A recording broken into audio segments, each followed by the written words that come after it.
शिंदी येथे पाणी प्रश्नावर ऐतिहासिक जाहीर सभेचे आयोजन. 28 जून रोजी राष्ट्रीय अध्यक्षांच्या उपस्थितीत पुढील आंदोलनाची दिशा ठरणार. चाळीसगाव तालुक्यातील मौजे शिंदी येथे सुरू असलेल्या पाणी टंचाई, पाणी चोरी व ग्रामस्थांच्या हक्काच्या पाण्यासाठी चालू असलेल्या आंदोलनाला आता अधिक तीव्र स्वरूप प्राप्त होत असून अखिल भारतीय भ्रष्टाचार निर्मूलन संघर्ष समिती व ब्रिक्स मानवाधिकार मिशनचे राज्य, विभाग, जिल्हा व तालुका स्तरावरील पदाधिकारी मोठ्या संख्येने उपस्थित राहणार असून समस्त ग्रामस्थांनीही मोठ्या संख्येने सहभागी व्हावे असे आवाहन चाळीसगाव तालुका अध्यक्ष नवनाथ मांडे यांनी केले आहे. कोणत्याही पदाधिकाऱ्यांची किंवा कार्यकर्त्यांची गैरसोय होणार नाही याची पूर्ण काळजी घेतली जाईल. पाणी प्रश्नावर निर्णायक लढ्यासाठी सर्वांनी एकजुटीने उपस्थित राहावे असे आवाहन नवनाथ मांडे यांनी केले आहे. आमरण उपोषण करून आपल्या मागण्या करण्याचा प्रयत्न केला. त्यामध्ये आपण 5 दिवस आमरण उपोषण केलं. 4 दिवस कुठल्याही प्रकारची दखल संबंधित प्रशासनाने घेतली नाही. 5व्या दिवशी मात्र आमची आंदोलकांची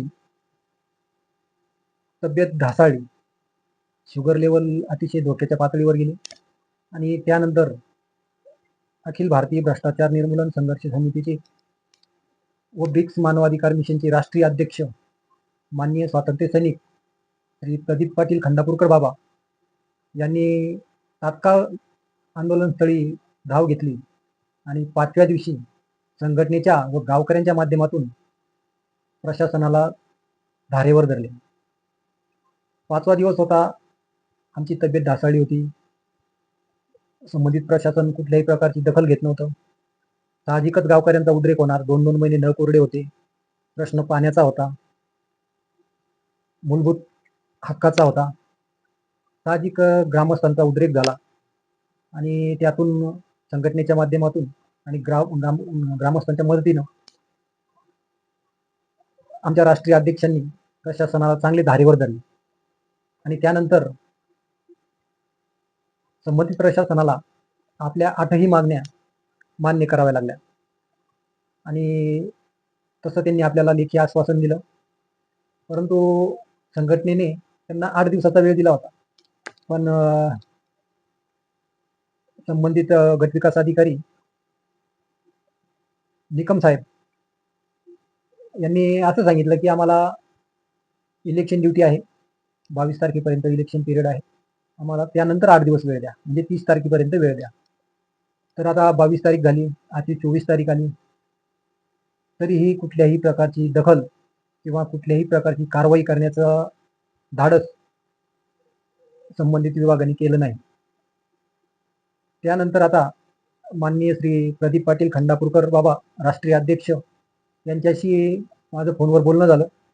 त्यांच्या आदेशाने आपण येत्या 28 तारखेला शिंदे गावामध्ये या पाणी प्रश्न सोडवण्यासाठी, या पाणी प्रश्नावर उपाययोजना करण्यासाठी आणि पुढील संघटनेची आंदोलनात्मक भूमिका जाहीर करण्यासाठी 28 तारखेला जाहीर सभेचे आयोजन करण्यात आले.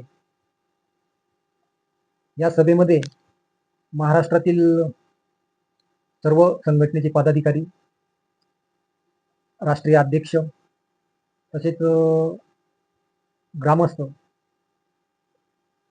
सभेला उपस्थित राहतील आणि ही सभा म्हणजे अतिशय निर्णायक सभा होणार आहे आणि त्या सभेच्या माध्यमातून गावच्या पाणी प्रश्नावर पुढील आंदोलनात्मक भूमिका संघटनेच्या माध्यमातून राष्ट्रीय अध्यक्ष काय घेता याकडे सर्व कार्यकर्त्यांचे लक्ष लागले आहे आणि निश्चितच संघटनेच्या माध्यमातून हा जो शिंदे गावचा पाणी प्रश्न आहे हा कायमस्वरूपी मार्गी लावण्यासाठी खूप मोठ्या प्रमाणात आणि तीव्र स्वरूपाचा हा लढा या ठिकाणी उभारला जाणार आहे आणि निश्चितच जोपर्यंत या पाणी प्रश्नावर मार्ग निघत नाही तोपर्यंत आपण संघटनेच्या माध्यमातून हा लढा सुरूच ठेवणार आहे. तशीच माझी ग्रामस्थांना विनंती आहे की या जाहीर सभेत जास्तीत जास्त संख्येने उपस्थित राहून आपण आपला सहभाग नोंदवावा. कारण संघटना, कुठलेही कार्यकर्ते ते संघटनेच्या वैयक्तिक फायद्यासाठी नाही, तर नागरिकांच्या फायद्यासाठी. हा गावचा प्रश्न आहे. गावच्या नागरिकांना त्यांच्या हक्काचं पाणी कसं मिळेल यासाठी संघटना प्रयत्न करणार आहे. म्हणून गावकऱ्यांनी आपलं कर्तव्य समजून जास्तीत जास्त संख्येने या सभेला सहभागी व्हा, आपली उपस्थिती दर्शवा आणि संघटनेच्या माध्यमातून आपल्या गावचा पाणी प्रश्न हा कायमचा सोडून घ्या. आमचे राष्ट्रीय अध्यक्ष की जे भ्रष्टाचारांचा कर्दनकाळ म्हणून ओळखले जातात, आता त्यांच्या कार्याचा थोडक्यात आढावा उपोषणाच्या दिवशी सर्वांना आलाच असेल आणि त्यानंतर आता सभेच्या दिवशी त्यांची आपल्याला चांगल्या प्रकारे ओळख होईल आणि ते नक्कीच आपला पाणी प्रश्न कायमस्वरूपी मार्गी लावतील आणि गावच्या विकासाला भविष्यात चालना मिळेल अशा पद्धतीच्या नियोजन करून हा पाण्याचा प्रश्न नक्कीच मार्गी लावतील. तर सर्वांनी या सभेला जाहीरपणे उपस्थित राहा अशी मी सर्वांना विनंती करतो. वंदे मातरम. काय